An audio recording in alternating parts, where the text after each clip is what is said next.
All right, welcome to the fruit tree seminar. Today we're going to learn how to grow fruit trees. We're going to learn how to get great harvests and how to put together our fruit forests in our backyards. My name is Joey, and I'm the owner of Kirby's Nursery along with my wife, Kim. And you got my little girls who are handing out handouts over there and hopefully getting you signed up for our email newsletter. We have one more workshop this season, and that's going to be on May the 11th. That's Mother's Day weekend. So bring your mom, your grandma, your aunts, anybody. Dads can come too, that's fine. For the herb gardening workshop. We'll teach you all about growing herbs in Florida and share some of our favorite recipes and ways to use those herbs with you. So that's May 11th. But today we're here to talk about fruit trees. Definitely my favorite things to talk about. But I will warn you that it is not for the impatient. Like what's kind of the big thing going on in today's world generally, right? I want it yesterday. And that's tough with fruit trees because no matter what the internet promises you, fruit trees do take some time to grow. They take some patience, they take a little bit of dedication. It takes a number of years to get a full harvest out of your fruit trees. But what we're going to teach you about today is all the things that we need to do to make sure that those trees grow as quickly as possible and as well as possible to give us the best harvests possible. But do you think we're going to talk about each individual fruit tree? Because there's way too many to go through all of the different varieties that are possible for Florida. We'll talk about a few of the different ones as we go through. But generally what we're going to talk about today is creating good conditions for our fruit trees to grow. There's a modified quote that I like to start my workshops with, and it's that a gardener doesn't grow a plant. A gardener creates the conditions for plants to grow. If you call us at the nursery with a plant problem, we don't ask you a whole lot of questions about your plants. We ask you about the conditions. So you want to tell us that the leaves don't look good or this doesn't look good, and our questions back are always about the conditions. Well, how often is it being watered? How often is it being fertilized? Is it in the sun? Is it in the shade?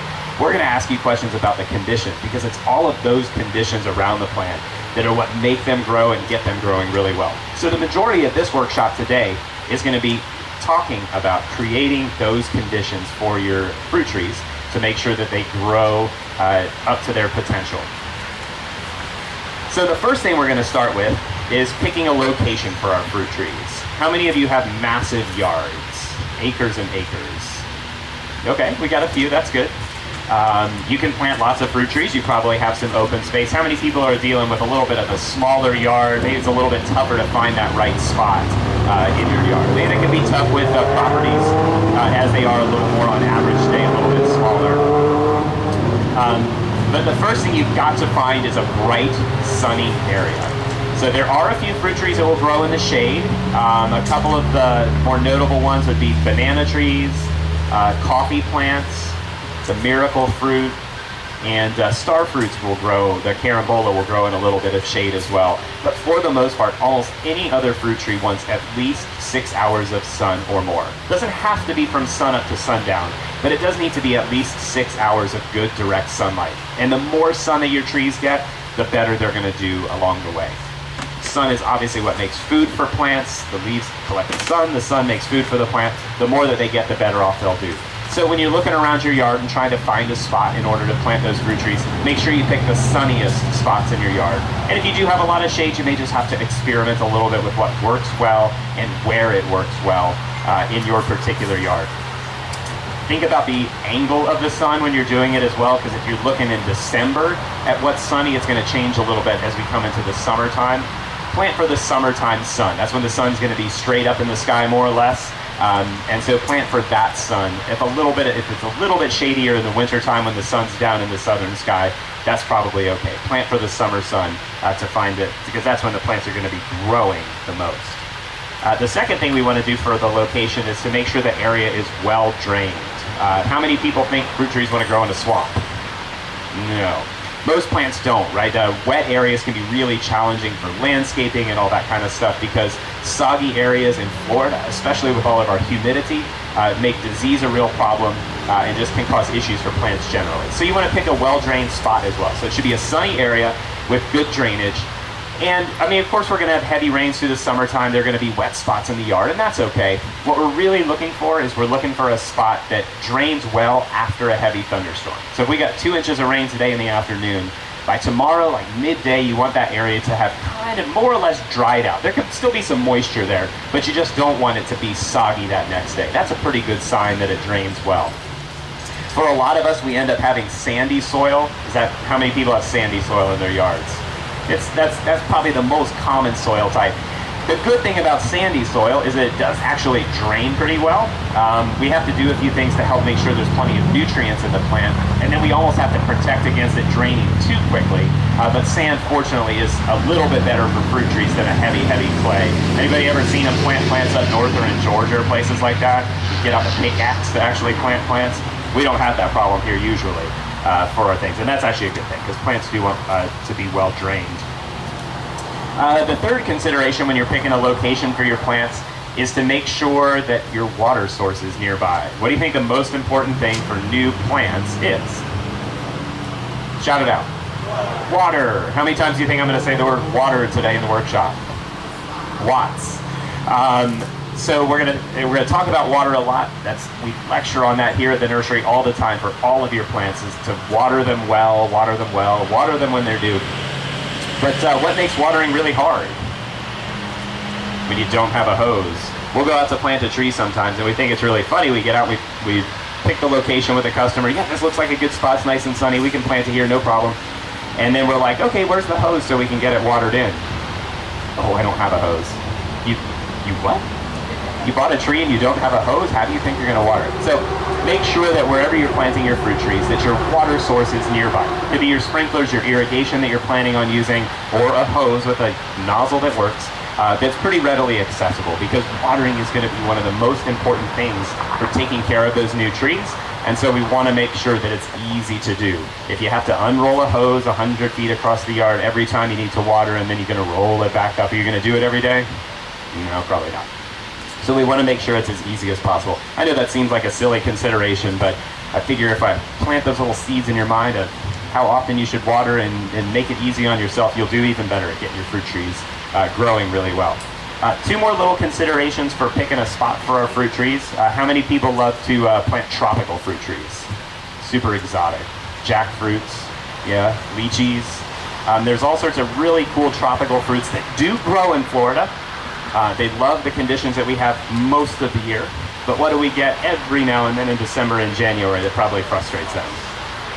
A freeze, right? Every now and then we get a freeze. We are technically zone 9B, even though we are on the cusp of 10A, and 9B means that historically our average low temperature is 25 degrees.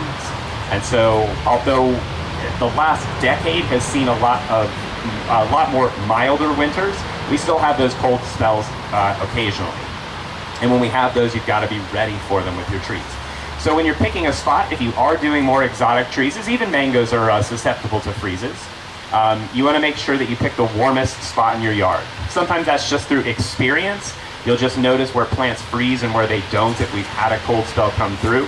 But if you don't know that off the top of your head, maybe you're new to the home or new to the particular area you're at, southeast corner of your home is always going to be the warmest. Think about a weather map, right? So where do our cold fronts come from? They come from the north, west, right? And they kind of come diagonally down towards us. And so that southeast corner of a house, or even something on the southeast of like a wild area or trees or something like that, will protect the fruit trees that you have planted on that other side. Because when those cold winds start to come in, frost is trying to lay down, they'll be protected just a little bit maybe from the home and the light bits of ambient heat that are coming out from your home, or even just from the trees that are nearby on that kind of north and west side of it. So southeast corner of a building, of a wild area or something like that will often be the warmest. That may not be a perfect rule, but for the most part, that's where you'll find the warmest spots for some of those really tropical trees. So if you're planting things that might get damaged by the cold, think about that. And then the last thing to think about is air circulation. We don't talk about it a whole lot when we talk about plants, but we're humid in Florida. And if you're going with things that are maybe more native to Mediterranean or drier climate types of areas, maybe things like persimmons, figs, pomegranates, all of those types of plants get a little bit frustrated with our high humidity that we'll get probably tomorrow, and then through the rest of the year. So they don't like the humidity as much, and air circulation really helps them. So if you plant Some of those types of plants in a dead corner of your yard where there's just no air circulation, no breezes really come through, you're going to end up with hot, heavy air around them all the time, and that just can encourage disease issues. So air circulation, making sure that little breezes can get through to push that humid air through can help some of those plants, and even others that maybe aren't necessarily used to a dry climate, but at least help them through our summertime. Because when it's humid, it's just humid for all of the different plants, and that helps with disease issues by making those breezes move through really nicely. All right, so now we've picked a location for our plant. We're going to find a sunny, well-drained area where there's water easily accessible, and we've thought about a couple other little considerations. Now we've got to get them planted really well. Not the most important thing, because I still say watering is the most important thing, but we do get only one chance at planting, right? We want to plant them one time. We don't want to move them around the yard a bunch of times. We don't want to replant them because we didn't do it right the first time. We want to plant them well, and we get this one chance. You know, if we miss today with watering, it's not great for our plants, but we can do it again tomorrow. We get a second chance. For planting, we'd rather just do it one time and do it really well. And that's going to start with using a really good soil. So about half of you said you had sandy soil in your yards. The other half, I'm assuming it's not like rich manure-y peat that's just perfect for growing everything. Maybe it's some type of a clay or something different. Almost no one has good rich soil just natively in their yards. Our Florida soil is notoriously poor. It doesn't hold a lot of nutrients, doesn't have a lot of nutrient in it. So we want to get those fruit trees off to a good start with something really rich for them. And so our favorite soil, of course, is our custom blended Kirby's planting soil. It comes in these black bags here. And it's a good rich mix of peat, new peat, so it has active microbes in it for good soil biochemistry. It's got pulverized pine bark in it in different grades, which helps drainage, but also holds water. So it does a little bit of the kind of opposite things there. And then it also is inoculated with a Streptomyces bacteria with actinoiron that increases nutrient take-up and also helps with disease issues on the roots when plants are new. So it's a good rich soil for getting those plants off to a good start. And that rich soil is going to help them get acclimated. Do you think that our fruit tree growers go into their backyards and dig up soil out of the yard for planting plants? No. That's not what they're grown in, and that's not what's in the pots, right? So what the trees are used to is a good rich soil. So if you take it, dig a hole, slap it in the ground, stomp your feet on it a few times, and then let it go, what happens to that tree? In a lot of instances. Doesn't grow a whole lot of roots, does it? Has anybody ever planted a plant and you come back a year later, the tree never thrived or the bush never thrived, and you pull it out and it just kind of looks like the pot was a year ago? That can happen. Well, it can happen for a number of reasons. But one of the reasons is that if you've got a plant that's used to a really rich soil and it's faced with a really poor soil, those roots are smart. And they say, nah, there's nothing out there for me. I'm just going to stay right here. And I'm not going to grow. So what we want to do is we want to encourage those roots to really grow. And that starts with a great soil. We're going to dig a hole about twice as wide as the pot, but no deeper. So nice wide holes, not deep holes. Really easy to get excited with that shovel and start digging across the world. But especially when we're talking about a 10-inch pot, we're really not digging a hole much deeper than 10 or 12 inches. So we want to go nice and wide. If you want to dig it 3 times as wide, 4 times as wide, go for it. We're still never digging it deeper though. The reasons for that are that we don't want the plant to settle below the existing level of the ground. It's bad for the root system to be covered up with a bunch of dirt. The plant has sort of chosen a level that it wants to grow at in the pot, and we want to keep it at that level. If anything, when we go to set it in the ground, we want it to be a ½ inch or so above the existing grade of the surrounding ground so that it becomes the higher point in the area rather than the low point. We said at first when we're picking a location, we want to make sure that it's well drained. We don't want it to hold a lot of water. What do you think happens when it becomes the low point? We get a heavy storm. All of a sudden it starts filling up with water right in that low area. We want those fruit trees to be just a little bit higher so that they get the water that comes in from a rainstorm or from sprinklers or your hose, but then it's going to run off as well so that it isn't collecting at just that point. Nice wide holes, no deeper. That's true not just for fruit trees, but for all of your landscape plants. Never plant plants deep. It's just not good for them. It is a slow, painful death. It's not something you notice right away. It's just plants don't thrive. They don't grow well. And then a year later, you're kind of like, well, why isn't it growing? And it's tough to tell at that point. With dirt, with mulch, it makes it hard to know whether it was planted too deep or not. So when you're doing the planting, make sure you get that level right when the hole's nice and open, and you can check to see and at that point you can check to see the level properly and adjust it if you need to. If you do accidentally dig too deep, fill in with soil, but make sure that you fill in really well, because one of the other reasons that we encourage you to dig it wide but don't dig any deeper is because once you've disturbed all that soil underneath the root ball, what's going to happen over time?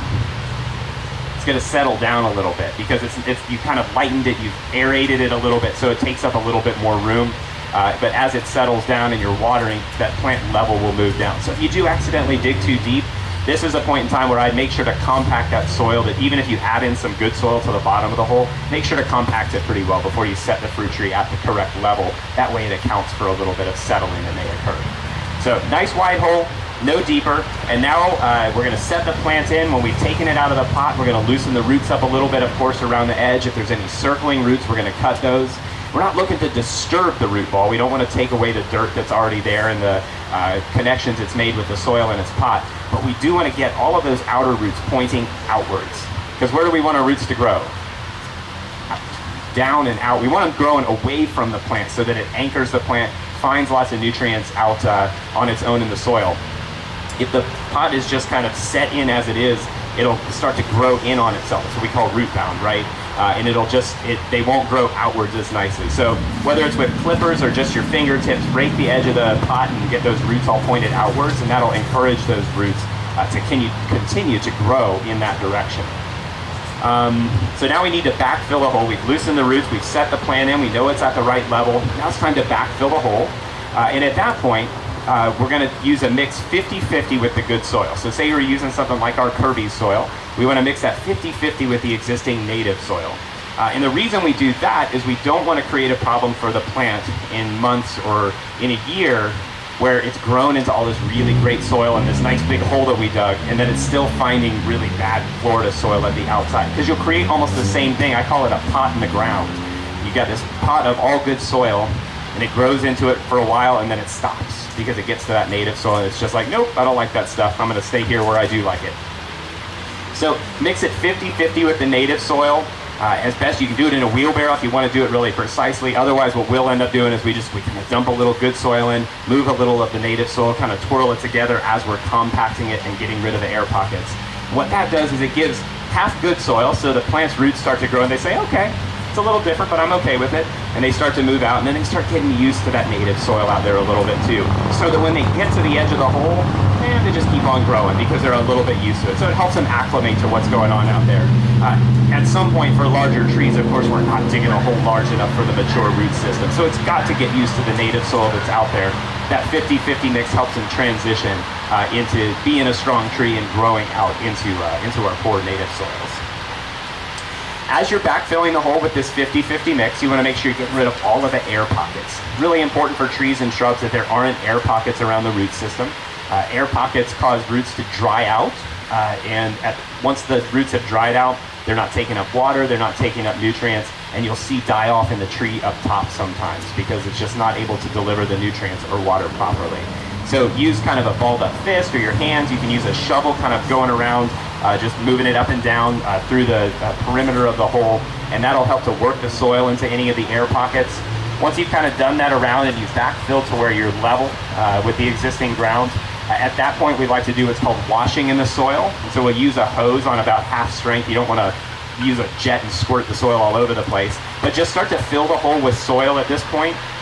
And what you'll start seeing bubbling happening at the surface. And that's just a sign that all those little air pockets that you even miss when you're using a fist or using your shovel, the hose and the water is helping to wash the soil into those pockets. So you do that, and then you can use your hands, use the shovel again as there's water in there. And every time you do that, you'll see that soil come down an inch, come down an inch and a half. You'll be surprised at how much soil you actually have to add in as you're washing the soil in. So do that to get rid of as many air pockets as possible, and that'll help get those plants and trees off to a great start.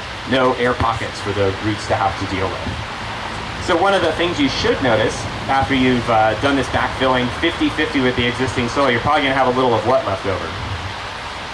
Dirt, right? You should have a little bit of dirt left over. So now in the planting process, we do not want to pile that dirt up over the top of the root ball. So the way we say it here is what you see at the top of the nursery pot should still be visible after you have planted. So whatever little roots are at the surface, little bits of fertilizer that are hanging around there, that should still be visible. All that soil that you're adding in is going in that perimeter, into that wide hole. It's not going over the top. Even if it seems like the roots need some soil on the top, don't put it on there. Any extra soil that you have can be used to build a little dirt berm out around the outside, a nice little mound of soil out beyond the root ball, kind of at the edge of where you dug your hole. And you'll make it, doesn't have to be big, just 2 inches or so, something like that. And what that's going to do is it's going to create a nice little moat around your fruit tree so that you can do really, really deep waterings. Because that's the next thing we're going to talk about, is taking care of these fruit trees when they're new. Watering's the most important, and we want to make it as easy as possible for us to water well. So again, do not pile that dirt back up over the top of the root ball. You want whatever you compacted should be nice and level with the existing root ball. Berm around the outside of it, and that's going to help us water. And it also gives you something to do with a little bit of extra dirt that you have there to make sure that we can water well. All right, so now we've planted our tree. The washing process, where we're washing the dirt into the hole that we've made, is also a really great way to give it that good initial soaking. There's a lot of sources that tell you to fill up a hole with water and then drop the tree in it. That's just messy. And that's why we like to get the hole dug, the tree set at its level, start working the soil, and then give it a really good soaking. It makes it a little bit less messy when you drop that tree into the hole.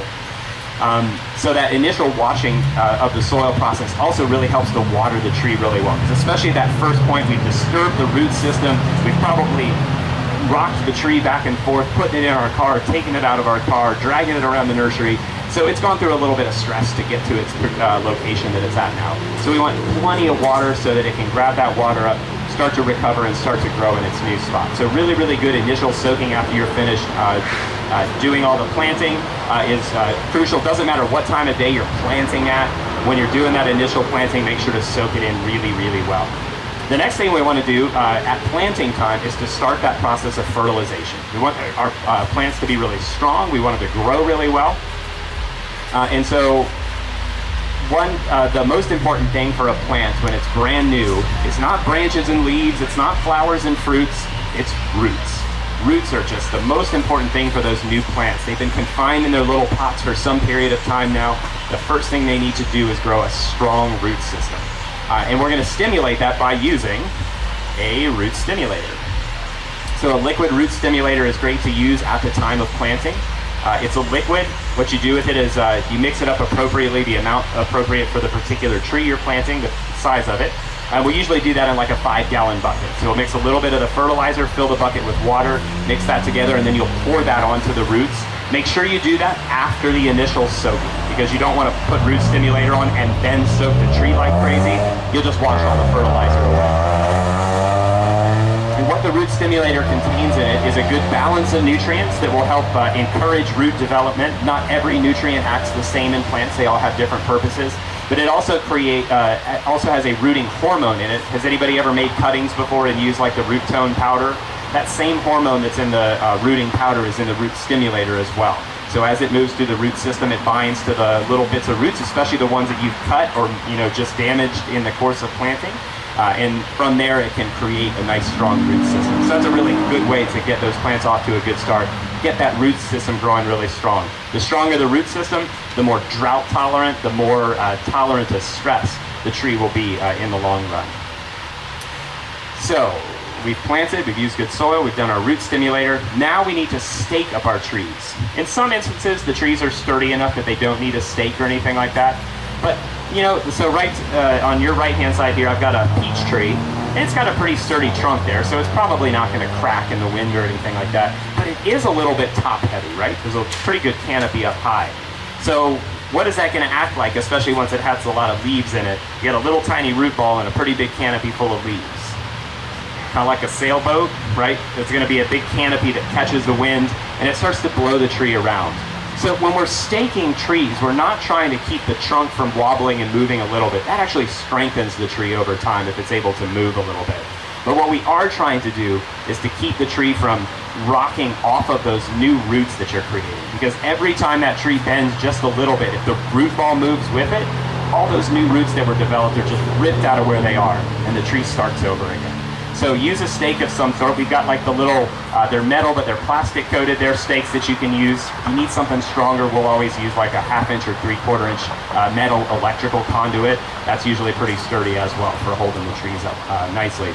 But make sure, especially for those taller trees, drive a nice sturdy stake down the middle. Tie it up with a grow tape, something flexible that can move with the plant as it grows so that it doesn't girdle the trunks, which is when it starts to grab in and cut through the outer layer. That's not great for trees either.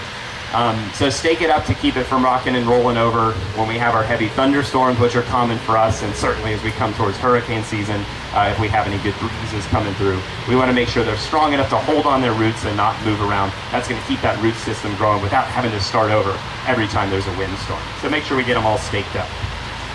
So I think if we've used our good soil, we've done some root stimulator, we've staked up our plants, I think we've got planting done. So that's kind of day one of growing our fruit trees. We've gotten them planted well in the ground. They're soaked for the first day, so they're watered well initially. But now it's time to think through the care process. The first day is always really exciting, right? You got your fruit trees and you took them home and you're excited and you're ready to go. Day two is never as exciting, right? Because now it's just, oh, it's boring. My fruit tree, I guess I have to go water it, right? But that is kind of that critical part where we want to make sure we have a plan to take care of the trees, develop them, grow them really into healthy trees so that they're going to give us the harvest that we're looking for as they continue to grow. So what do you think the first thing we're going to talk about is? What, did I hear water? Water. It's a quiet crowd today. Water. We have to water our trees. 90% of the problems with plants, with new plants, 90% of the calls we take at the nursery about plant problems are just because of water.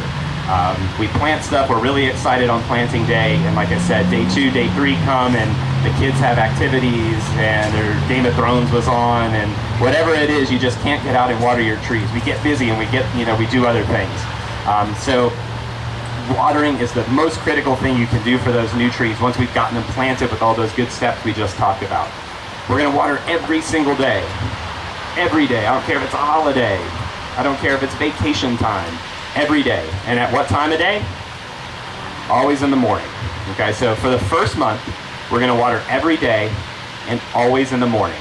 It doesn't have to be before the sun comes up or anything like that, but just as long as those trees are soaked before, let's say 9 or 10 o'clock in the morning. The reason for that is trees, plants, shrubs, lawns, everything green and living uses water when the sun is up. They do not use water at night when there is no sun. So it's that process of making food that uses the water. There's a common misconception, I think, that if I water at night, my plant stays nice and wet, so that the water is next to it for longer, and so that will give it more water. And if I water during the day, all that water is evaporating, so it's not going to the plant. And that's just definitely not true. If you water a plant late in the evening, it sits soggy all night, which is not good for plants. As we've talked about finding a well-drained area, right? They're not taking the water up, so you just have wet roots, which causes root rot and problems down the road. But what do you think happens the next afternoon with all that water you put on yesterday evening? It's gone, because it's moved its way through the soil. Water is constantly moving down through our soil. And so when you water in the evening, wet all night, slowly percolates through the roots. Roots aren't taking it up, so there's no water being delivered into the system of the plant. And so by the next day when the sun comes out, because you planted those trees in a sunny location, they're wilted on you. Anybody ever, you don't have to admit it, that's fine if you don't want to. But if you've ever had a constant struggle with a plant, and you watered it after work really, really well, Joey said water it deeply, so I watered it deeply, and then the next afternoon it wilted, and you came home from work or wherever you were, and you watered it again, because why is it wilting? I just watered it. And then you go and you get into this pattern of wilt and recover every single day. And the tree's alive, it's recovering each time, but it's never thriving. It's using most of its energy just to recover from being really wilted, as opposed to growing those new roots, new leaves, new branches that we want for our healthy, happy fruit trees. So if you've had problems with plants where they've wilted and recovered on you, switch your watering to the morning. Flowers, lawns, your sprinklers should come on at like 5 or 6 in the morning, not 5 or 6 in the evening. If your grass has had issues, that can be a problem by having it sit wet all night. They're just not using the water at night. And that evaporation that you see during the day, or that people always, give as a reason for watering in the evening, where do you think a lot of that water is actually going? Into the plant, right? So some evaporation is going to occur, of course, that's the water cycle. But at some point, a lot of that water you put on there is going where you want it to go, which is into the plant. So of course it's going to disappear. The plant has tons of leaves, it needs lots of water to keep it happy. So make sure that you water in the morning. And I apologize if that was a very long lecture. Hopefully I hammered the point home. Water in the morning, every day for the first month, every other day for the second month, and then about twice a week for the third month. That's the watering schedule we're going to tell you for any new plants you buy here.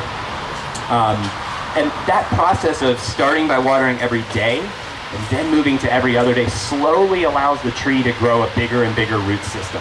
Because on the first day that you water, the roots aren't any bigger than that little pot that it's in, right? The second day, your hope is that those roots have grown just a little bit further. And as you go through a month, hopefully we've grown some roots out and down a little bit as we've continued to water. So now we're going to start to pull back on that water a little bit and make the tree find its own water every other day when we're not adding the water to it. The month 3, we do it twice a week, so we're giving it a few little gaps in between. But the hope is that we're continuing to grow that root system by slowly stressing and straining it a little bit and encouraging it to grow rather than doing it all at once. Okay, so that's the initial watering schedule. The second important thing about watering is not just to do it in the morning, but to always water deeply. To take your hose nozzle and just go spray, spray, spray, and then walk off is not enough water for a new tree. Lots of leaves, they need lots of water to stay, to make food and just to stay upright, to keep their transport systems working. So we want to give them plenty of water at each watering. That's why we put the little dirt berm around there. So what we'll often tell people when we're doing plantings is fill that berm up 3 or 4 times, let it soak down. That holds the water right over the root ball and a little bit beyond so that we're getting water into the entire area where we want it to grow. But it allows the water to stay there so it's not running off and soak down through the root ball, which gives the tree plenty of water, but then also beyond. So we're trying to get water not just into the roots today, but beyond those roots to encourage them to grow. Like I said before about roots not growing into poor soil, roots are also smart enough to grow where there's water. How many people have ever had a septic system clogged up by like a weeping willow or something like that? That tree grew there because there was water there. A little bit of nutrient too, right? But they grow where they find water. And so the deeper you water them, the more encouragement you get for those roots to grow downwards, the stronger the tree will be in the long run. So we strongly recommend that those initial waterings be done with your hose so that you can fill that berm up a couple of times, let it soak in really well through. If you don't want to stand out there for the few minutes it takes to do that, you can always put the hose on a trickle and allow a nice bit of water to get through the entire area. But we're just trying to get 3 or 4 inches of water to soak down through the entire root ball and beyond the root system so that it encourages the tree to grow as we slowly back that watering off and get those roots really well developed. And do that every time. So we see it with shade trees a lot, but it's true for fruit trees as well, especially if you're planting them out in your yard. It's really easy to say, my sprinklers get it, it'll be fine. But what are sprinklers set to water? Grass, right? Does grass have really deep roots? Not particularly, right? So oftentimes our sprinkler system will put out 1 inch of water for our lawns. That's going to water about the top foot of the dirt area. Do you think that's enough for a fruit tree? Yeah, it might get them by, right? Especially for the new plant, the root ball's about 12 inches deep, so it'll have gotten water through the most of that system. But what's happening beyond that? There's not a lot of water going beyond the root system. So what do you end up with your fruit trees? Surface roots, right? It happens especially with shade trees. A lot of people are really nervous to plant like an oak tree or an elm tree or something like that too close to a sidewalk. What do you think the reason is that those trees have surface roots? Because it was watered with a sprinkler system just at the surface. So tree is new and it needs to get water, so it's going to grow roots where there's water available. And then it gets used to that, and so those roots just stay at the surface. So in a lot of the instances, those trees that are busting up your sidewalks just don't have a deep root system. You plant a new tree, and really drive that water down through the root system, encourage those roots to grow down. And you could plant an oak tree right next to a sidewalk and it would never bang it up at all, as long as those roots have grown downwards.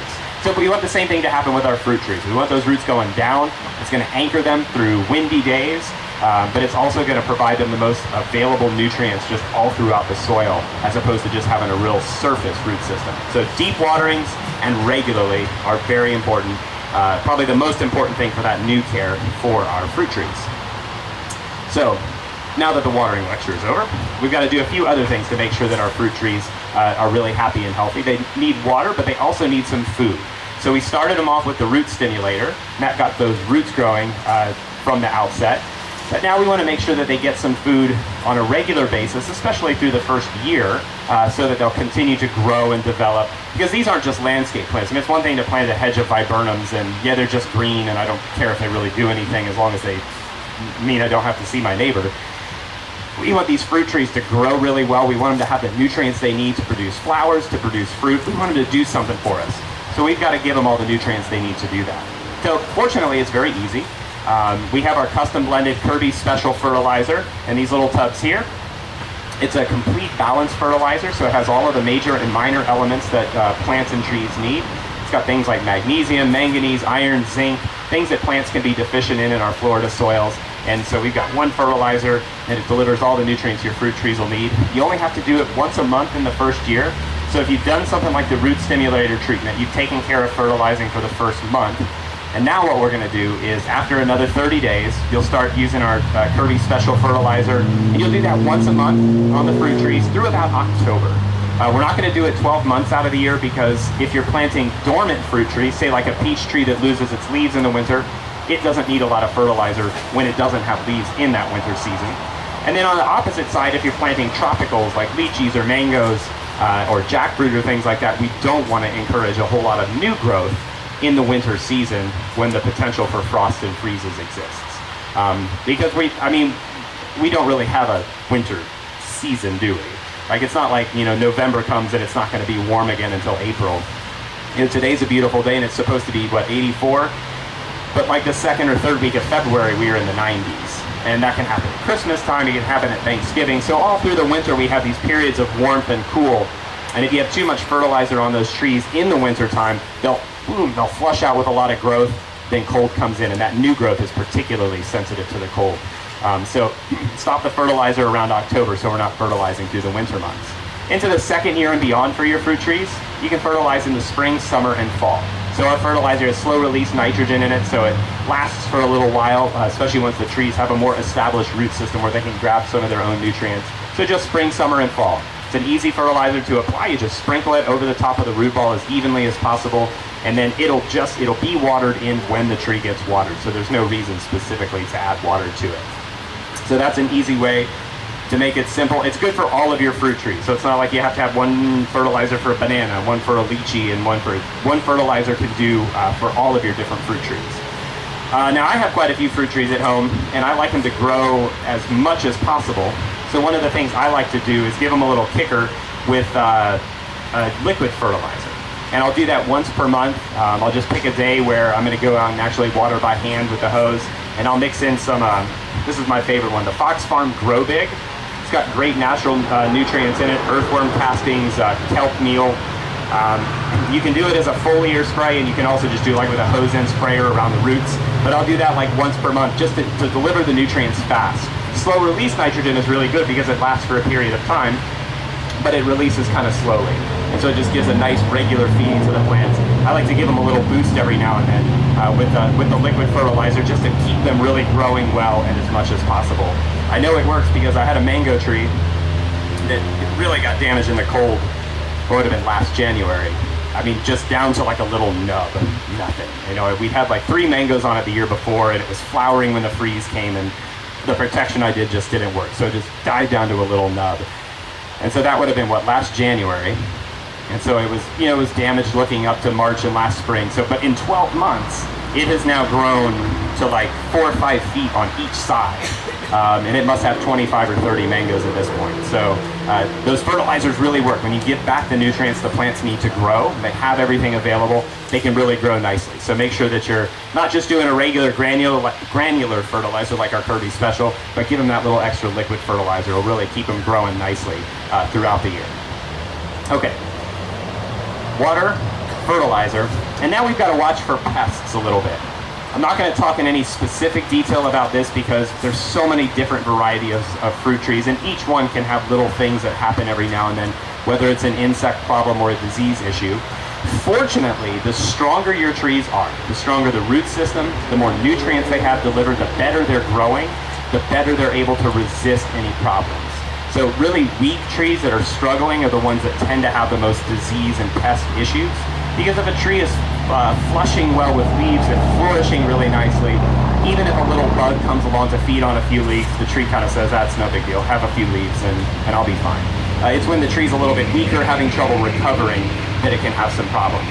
But I will show you a couple of products that we like to use on our fruit trees because they're nice and safe, a little more natural, more organic, so that they're not harmful. The one thing you never want to use on fruit trees is anything with the word systemic in it.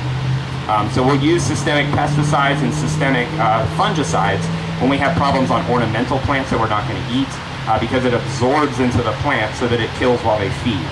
We don't want that on our fruit trees because we're going to eat from them too, right? So we don't want to have those pesticides or fungicides in the system of the plant. So just make sure that that word is not on anything that you use on your fruit trees. That's very important.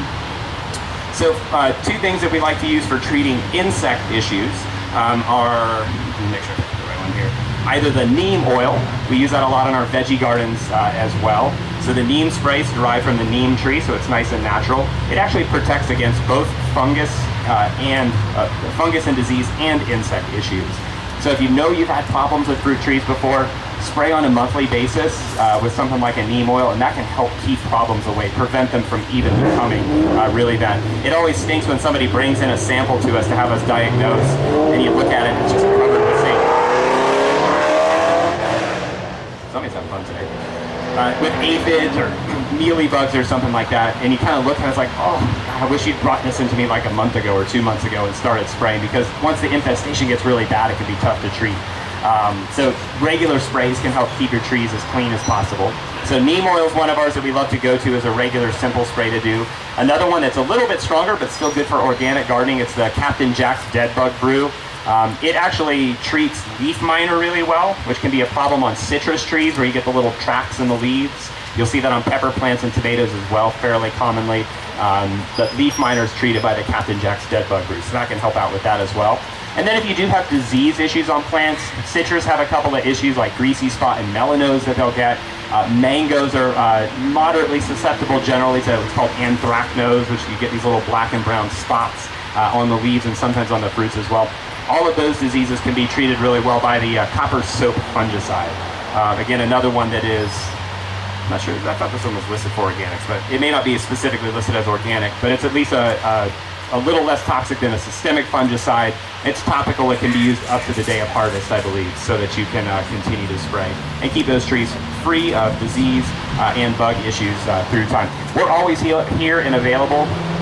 If you ever have a question about your fruit trees, snap a picture of a leaf, send it to our email, bring one in with you, and we're happy to talk about kind of an exact problem when you see them on your particular fruit trees and help you diagnose it and get the right solution for it.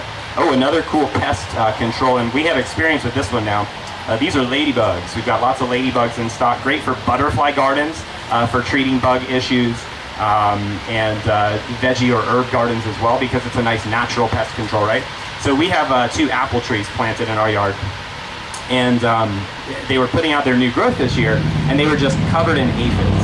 And you know, we try not to spray a ton of stuff in the garden, and so we're just kind of watching the aphids, like, oh, that stinks, because they chew on the new growth, right? And that's where the plant needs to flush and grow, and so they're kind of making it a little bit of a weaker plant. And so we wanted the girls to be able to release some ladybugs, so we said, all right, we'll put some by the apple trees and see what happens. 2 days later, no aphids, not a single one. So I'm a believer in ladybugs. They devoured every little aphid that was on those apple trees. So that's another great way for us natural pest control. We also have a few left of the praying mantis egg cases. There's 2 egg cases in the little tubs here. They release out to like 100 praying mantis. I've released a few in our own garden. I can find them. I still find one on there's one on the orange tree. There was one on my white sapote as well. So they're hanging around, feeding on pests as well. So there's natural ways to help treat for pests as well. Whatever you're going to spray, if you need to, on your fruit trees, make sure you do it in the evening. Always in the evening. We're going to water in the morning, but we want to do sprays on the tree in the evening. We don't want the oils and the contents of whatever the spray is on those leaves during the day when the sun is up. We want them to dry on the leaves overnight. They'll create that protection, and then the next day it won't burn the tree, being kind of a wet oil on those leaves. So always spray in the evening. And what does it take for us to get fruit from flowers? Did I hear pollination and bees? Yes. So it takes pollination, it takes bees. So the other thing with spraying, even with some of these natural options, is to make sure that bees aren't active when you go out to do your spray. So if you see a bunch of bees going after your particular trees, that means that the flowers are open, the pollen is ready, and it's probably a good time to hold off on that spray until the pollinators are not active, and then you can work on treating the whatever particular insect issue that you have there. All right, so that's enough about disease and fungus control. Again, the stronger your trees are, the less problems you'll have with those issues anyways. So 2 more things to talk about, and we'll just go over the basics because it's hard to have an in-depth about each one. But the first one is pruning. So a lot of you indicated that your yards might be a little bit smaller, not acres and acres. Nobody can grow 50-foot mango trees, for miles and miles.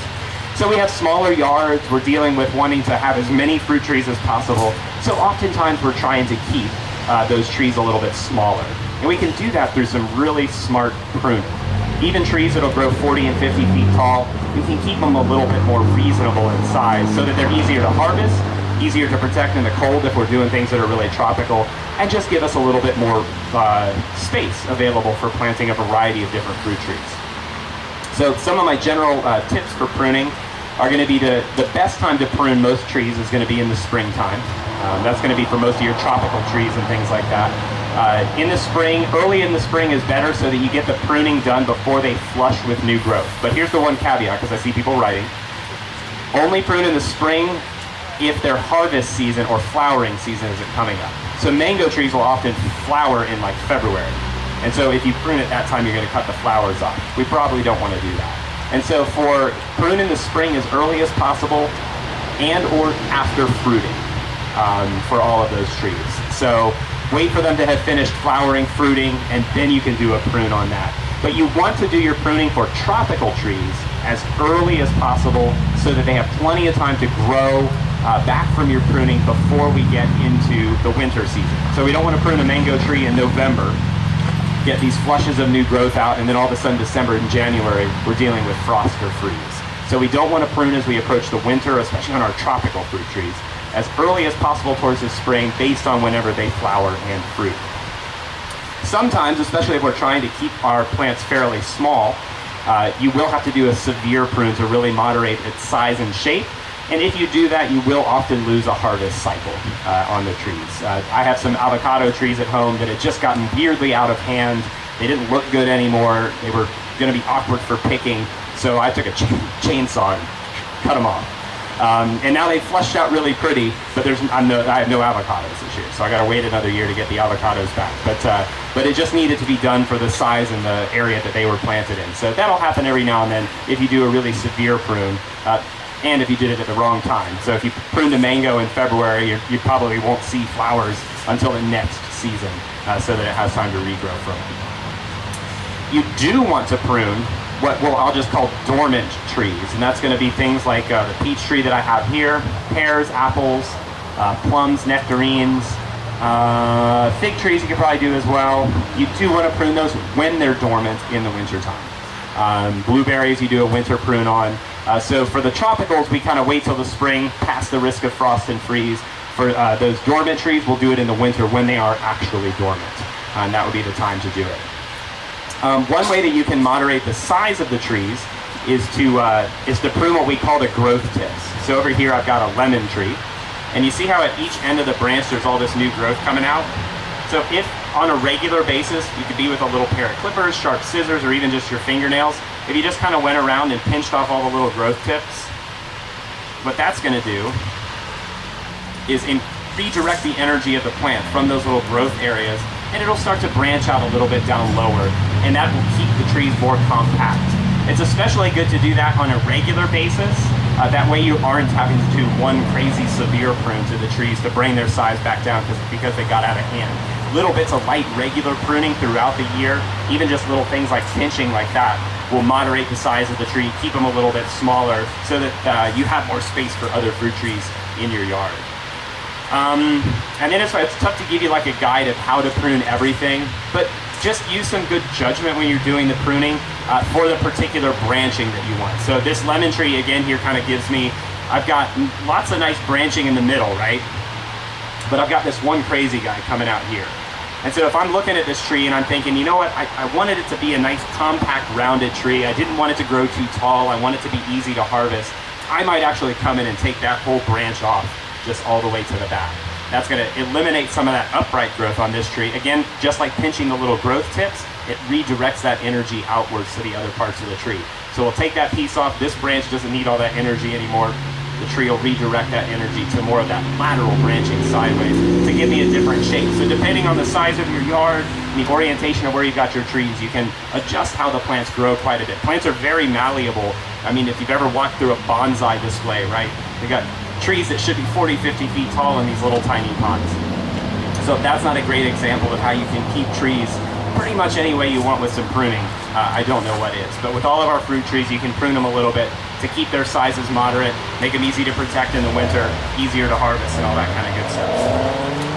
So, speaking of winter, for some of our trees, we do have to think about protecting them.